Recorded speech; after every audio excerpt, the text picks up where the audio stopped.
Hi, and welcome to another episode of Kentuckus. My name is Michael Yon, and this episode is Civilizations Beyond Earth. So here's my first question to Kentuckus. If Mars once supported life, what was the civilization on Mars actually like before it became a dead planet?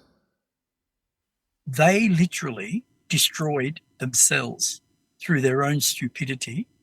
They created a device, and the strangest thing, Michael, is there was a person today, no, sorry, in the book I was reading to change the editing, they asked a question about gravity and about this certain person that had the ability to do this.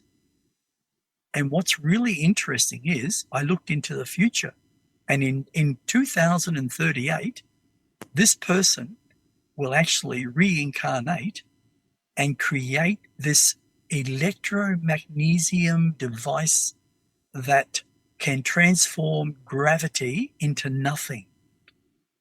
And they can do that all over the planet. And the elite criminals, then they will take over that because they know it's being created by this scientist, and they will use it against humanity.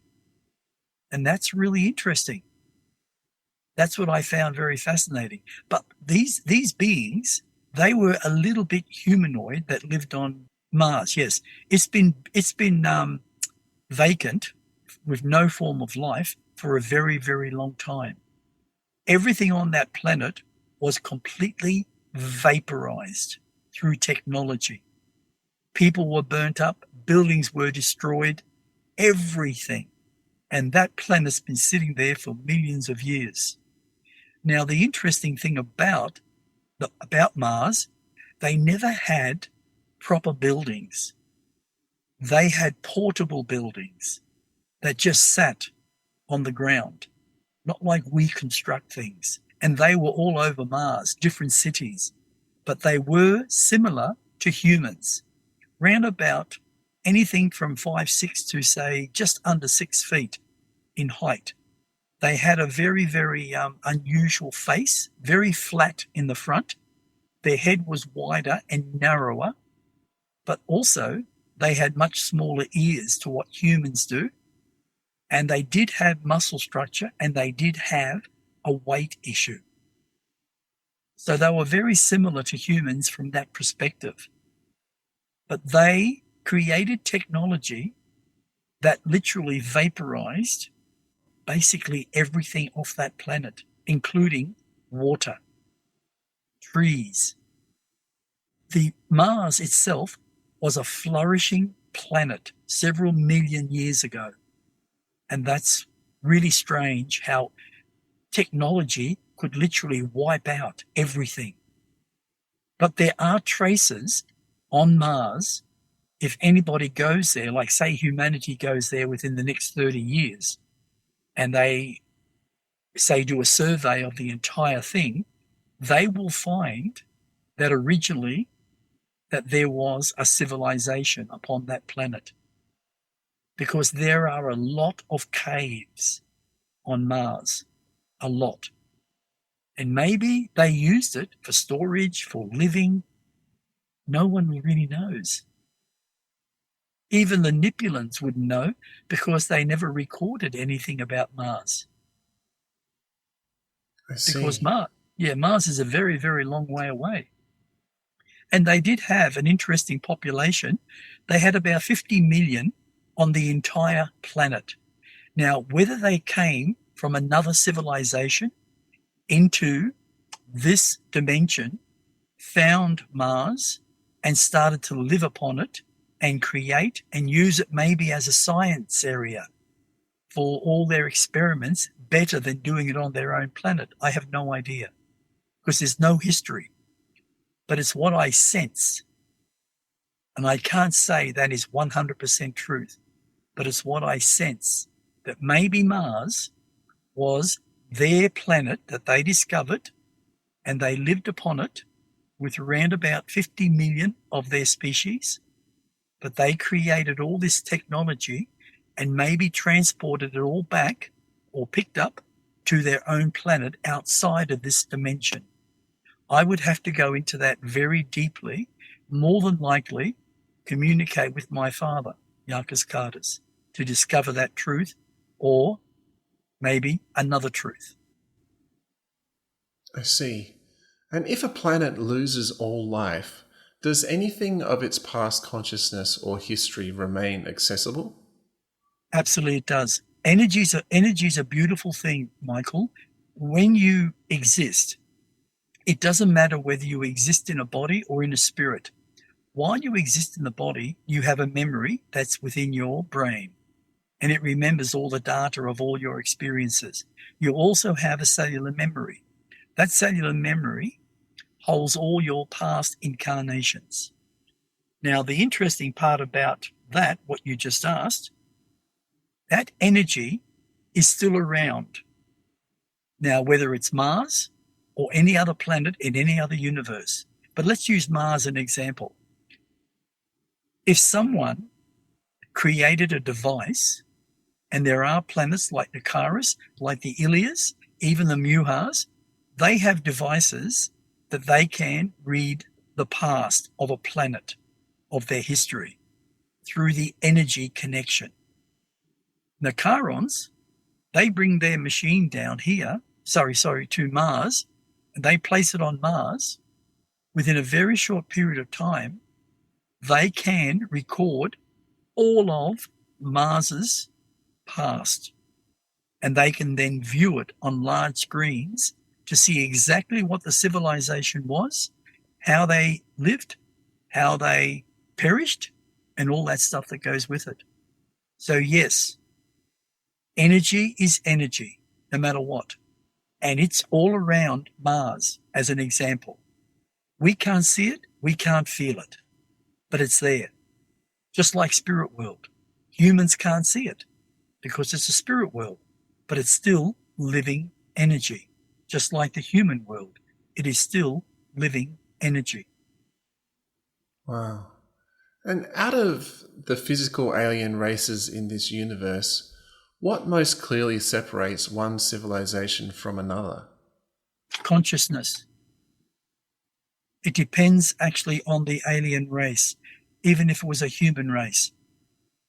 If we're just evolving and we have no understanding of consciousness, and say another race about, let's say 2 million light years from planet Earth, similar to planet Earth, but they think deeper, they see things deeper, they construct their technology in a completely different way to what would happen here on Earth. It means that they are growing in a higher level of understanding in consciousness, where we're not. We're creating everything physically. Physically, a road, physically, a car, physically, a building, everything. Doesn't matter what it is. Where some civilizations, like the Nicarons, they create now, and they're amongst the very few that do that. They create everything out of living energy. So their consciousness would be so highly advanced, say, compared to someone like planet Earth. They would not understand or be able to comprehend a race like the Nicarons. And all they'd want to do if they saw the way they live is steal their technology. But they wouldn't understand it, and they probably wouldn't understand it for at least 100, 200,000 years because of their level of thinking. Do you remember what I said to you, Michael, about the different levels of consciousness in the third dimension? There are dozens and dozens and dozens of different levels of consciousness. We all start at the low rate. But as we evolve in our thinking and we grow new pathways within our human logical brain, we also learn eventually to connect to the mind. And once you do that, you will grow consciously far greater than what's happening on Earth today. Right. And why do some alien races remain physical while others evolve beyond physical form? It's your thought consciousness. I know I just used the word consciousness, but it's your thought consciousness. If you said to yourself every single day, I am not happy with myself, especially in my thinking. I want to grow in my thought consciousness. I want to grow a deeper level in my thinking. If you say that every single day, and if you're willing to accept things that most upon this planet would not accept, you will find after years, your level of understanding and thinking will grow beyond the average third dimensional person on this planet. The other thing is, some alien civilizations are meant to grow consciously beyond others, but there is a reason physically why. Let's use the Nicarons, 27 million years in their own evolution. Humanity, 1 million years. There's a big difference, isn't there? 26 million. It's not like saying 26 days or 26 months or 26 years or 26,000 years. It's 26 million years above planet Earth. So their level of thinking is so highly advanced where they will accept any level of thought without criticism, without judgment. But we say, oh, that's not possible. The Chirons would never say that because they know everything's possible. Right, right. Of all the nearby physical races, which are the most spiritually advanced and which are the most technologically advanced? Now, that would be a very hard question for me to answer, and I'll give you the reason why. I know about 5 or 6 major alien races. But I want to give you an example of my father, Yarkus Carter's. First, he's just over 19 billion years old in his own evolution. 2 billion of those years was developing and having his life on a planet called Zybek. And the beings there are known as Zybekupar. They were a very unusual race, standing anything from 12 to 15 foot tall, warriors, always playing games, always combating, trying to be the best. They did have a big ego, but the ego was not like planet Earth. They didn't go out to harm. Yes, they warred, and they would win all the time because of their size, and their strength was just incredible. But Father was different. He didn't want any of that. So all the lives that he had was to do with his own spiritual and technology advancement. And that's what he did. Now, if we go across to the Nicarons, they are very spiritually advanced. If we go across to the Muhars are very, very spiritually advanced. They believe in the spirituality of life. They believe in the elementals of life. They believe that the planet has a spirit and it's alive. What do we think here on Earth? Do we ever think that the Earth was created by God? Yes, they do. Do we believe that the Earth is just solid and that's it, and the oil that's in the Earth is given to us because of God? That's what humans think. What they don't realize, the planet Earth was created by Yarkus Cartus 4.71 billion years ago. And he did that for a reason, and it's showing us today. And in 140 to 190 years, humanity is going to meet Yarkus Cartus, which is going to be an unbelievable situation. But the Earth itself was given something by Yarkus Cartus, a living spirit that literally creates, eliminates whatever it feels that needs to be eliminated. Not humanity. I'm talking about the trees, the undergrowth, the rocks, the elementals who help, everything you could possibly think that a spirit would do to make this world better when it comes to evolution. There are species that come into existence, then 500,000 years later, or even 10,000 years later, they die out. That's the spirit doing that. And you'll find a new species will come out, similar, better. That's what evolution is all about.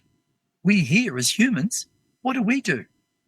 Over the last 928,000 years, all we do is create wars, 157,000 wars, killed off 17 to 19 billion humans. Look what we're doing today. We're killing millions of children, eating, raping, sacrificing. Wow, we're not really good when it comes to thinking consciously. No, not at all. No. Hey, what would surprise humans most if they were to encounter the civilization like the Muhas for the first time?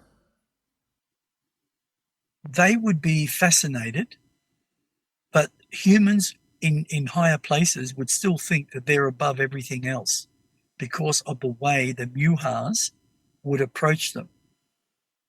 The Muhas are, in a way, like children. They play games with their own kids all the time. They don't have schools. They teach the children, and the children grow up, and the children then teach other children. But they also play lots of games. They train. They're happy. They're peaceful, but they can be quite aggressive at the same time. They're not tall, but I tell you one thing, you could put, say, a professional boxer up against, say, one Muha, and the Muha would win. Because the Muha is about 3 to 4 times stronger than a human for a start. Their bodies are much, much more powerful.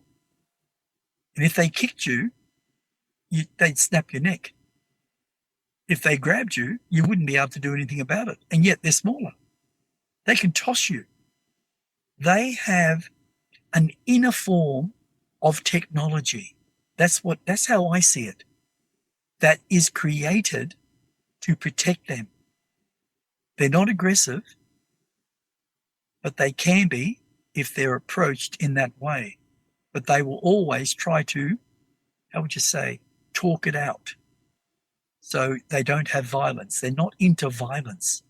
They would probably leave. If the humans saw them and wanted to, say, capture them, they would immediately leave because they would realize what the human race was like.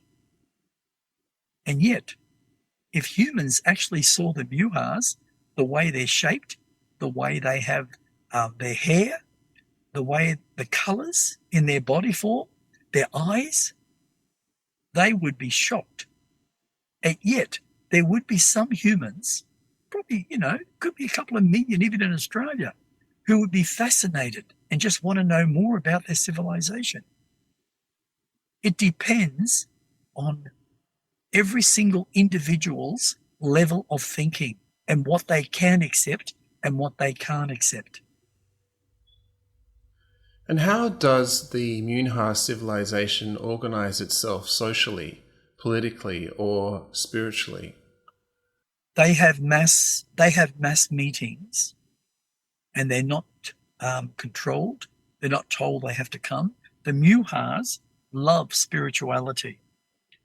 They don't have much of a political world, but they do have a world where they get information in how things should be run. They're not told they have to do it, but they do it. Every civilization upon their planet, all over the planet, there's so many different cities. All the cities are very similar. Even the way they play games, even the way they train, they communicate completely in a very balanced way. There's never arguments. There's no need for arguments because they're not an emotional being like humanity. They haven't had 157,000 wars. They're older than planet Earth, but they've never had battles within their own society. They're all vegan. They always have been, right throughout their entire history. That's why there's a lot of civilizations that also want, who are aggressive, that also want to take their planet because it's so fruitful. It has so many resources. And yet they've defeated everyone that's tried to take it, which had been nothing but aggressive races. Their social, say, their societies are so friendly with each other, and they gather. They have a special place where they gather certain amounts out of each society that goes to that destination and spends 2 weeks there. If we look at time factor in human time, and they discuss everything, and it's all sent to their own computer systems around the entire planet. And they come to an agreement that this is how it should be done, especially when it comes to vegetation, especially when it comes to water. And if anything's out of balance, it's immediately put into balance. There is no form of domination or control whatsoever. There are no laws. The laws they have is within themselves. They know what is right and what is wrong. Now, here on this planet Earth, there's an old saying, no right, no wrong, no good, no bad. And yet that reality is completely an illusion. If you look at it honestly, when you look at the people like cannibals, the elite criminals, rape, murder, violence, wars, a lot of that is not on other planets. Yeah, I see. Do alien civilizations generally know about each other, or are most worlds isolated within their own development? They know about each other a lot. As I said to you, there are trillions of universes, there are billions of planets, and there are a large amount of those planets that have a form of life, whether it's an intellectual, intelligent life, or whether it's a basic life just forming, and it might take another, say, 1 million or 2 million years before it evolves into some form of intelligence. And there are millions of other species that exist on all those planets. Now, today, the way everything is, most civilizations throughout all different universes know about each other within a certain sector of those universes. Some travel, like the Nicarons. Nicarons have been traveling for about 17 million years in total. They've been traveling to all different universes. They're the ones that formulated how many universes there are, where the universes began, what created the universes, because within that first 1 million years of their own evolution, they were working with a substance called pure living energy. And they have worked with it ever since for 27 million years. And that's how they've created balance, technology, and unconditional love of all things. But they also are what they call the guardians of all universes. Right. And what conditions allow a planet to develop intelligent life instead of remaining barren or animal only? Okay. If the planet is barren, what it means is the planet literally has no life. The energy source is gone for whatever reason, just like Mars. The other side of it is, before that planet was destroyed, it had life. Most planets that come into existence, like planet Earth, what you see for probably several million years is steam coming off the planet. And what you also see is volcanoes erupting. What you also see is tidal waves. What you also see is land shift all over the planet. That's the planet in its younger years of development, because it has a spirit that has life. It has consciousness. And what it's doing is creating a betterment for any form of life that will eventually exist upon that planet. It knows. And that's the beautiful part. But also, life always starts at the basic level. We started as a human at the basic level, and we grew. What we didn't grow in was our level of understanding in consciousness, because no one ever teaches it. What we teach is violence, because we're being controlled by a handful of billionaires who want to dominate the planet Earth, who want to dominate all life upon planet Earth. And that's the sad part. But intelligence begins with the planet, because the planet grows all the trees, all the vegetation, and then it starts to formulate life. And most things with life come from the ocean. Yes, right. And across all the worlds you have experienced, what patterns keep repeating in how civilizations rise, change, or collapse? Well, you know the funny thing about a lot of the worlds that I know of, and also the ones that Father has spoken to me of, most of them are very positive in societies, and they live in harmony and peace. But there are those, and planet Earth is one of them, who are aggressive. Now, there are alien races, Michael, that are well above, say, planet Earth in their society, in their technology. Not their understanding, but their technology. We are pretty low from that perspective. A lot of those worlds are very aggressive and controlling. They've just come out that way. No one's really caused it except them. So you've got aggressive worlds and you've got peaceful worlds. But in reality, there are more peaceful worlds that would never harm if they didn't have to, or defend themselves if they didn't have to. But the aggressors, all of them, in time to come, will no longer exist. Now, my father, Yakas Kardis, I'm amazed when he tells me stories. And I've got them back out of my cellular memory to when he used to say so many things to me and Kalusha, to Nagris and to Kanag about all the worlds that he's changed. He's given life and he's taken life. But he only takes life that cause harm to others continuously. He tries to change everything to a positive format. So everyone is an individual and has a balance in life. But when you've got an aggressive race on the planet and it's against their people for pure domination and they're slaughtering all the time to keep that domination, they need to be taken out. So they're no longer within the universal makeup. They're gone, never to be reborn again. That is the only way to bring peace to a society. Planet Earth deserves to have peace. But at the moment, we have a world that is really, really negative in its structure. And we've got only a handful, if we look at the total population of 27 million people in Australia, who try to dominate. We've got 11 million Freemasons, as I said the other day. 11 million. And I think it's a bit more than that. And how many of them are pedophiles? And how many children go missing every year in Australia?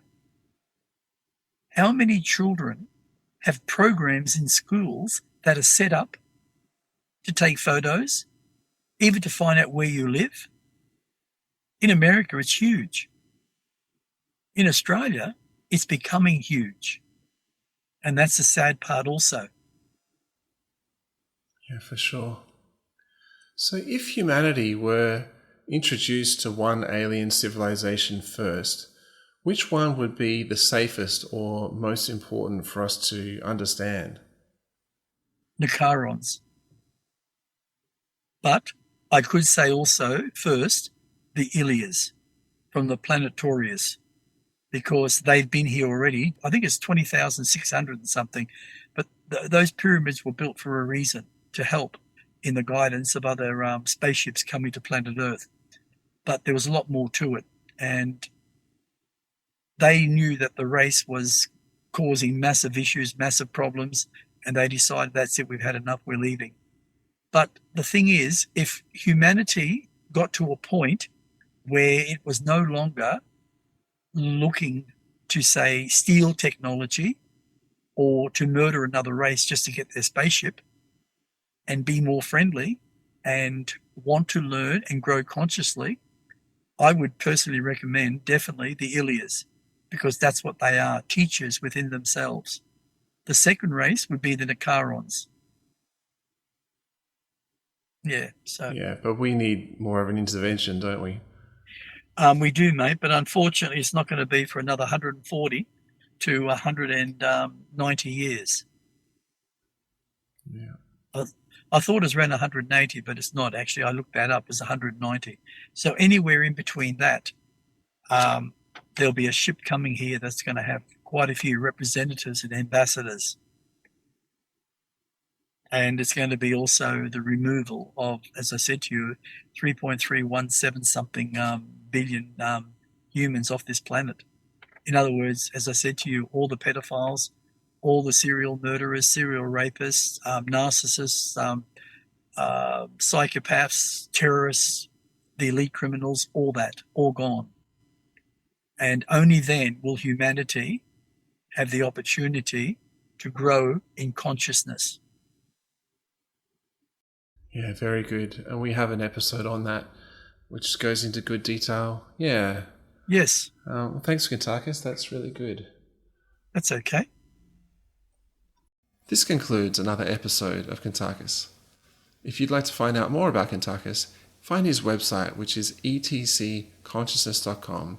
He has articles there, he has his books listed there, and also if you have any reason to contact us in general for any reason, just email kentakis@gmail.com. That's it for now. Thanks so much for listening. My name is Michael Yon, and stay tuned for more.